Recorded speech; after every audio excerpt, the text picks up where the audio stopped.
Ikaw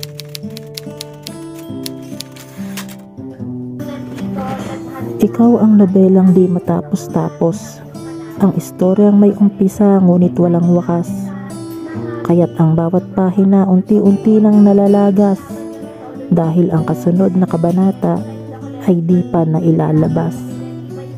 Kay ganda ng simula, ang dulo ay kapos, dahil sa kalagitnaan hindi na maayos. Daloy ng mga salita wala na sa agos, hanggang sa ang tinta tuluyan ang naubos. Ikaw ang awiting kulang pa sa tono, ang kantang hindi makuha ang tamang areglo. Sa tuwing kakantahin nagiging sintonado, di masabayan ang kumpas ng bawat ritmo. Mahirap makuha ang tamang tiyempo, hindi makita kung saan bubuelo. Ang musikang wala sa tamang liriko, paano ipaparinig sa gitna ng entablado? Ikaw ang tula na pilit ginagawa ng tugma, kahit di man gumagamit ng magagarang salita. Umaasa pa rin na ang mensahe ay maipakita, di lang sa mata pati sa puso ng makakabasa.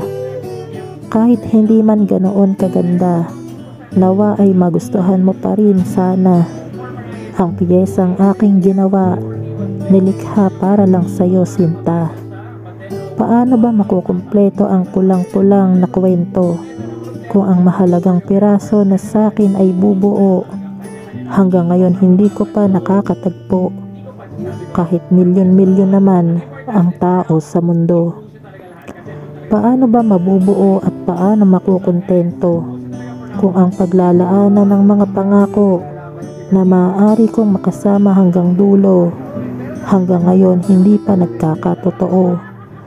Sa buhay ko ikaw na lang ang kulang. Wala na sanang humadlang nang mapunan na ang puwang. Ikaw lamang ang bituing laging hinihiling, sa langit kong kulang ang mga ningning.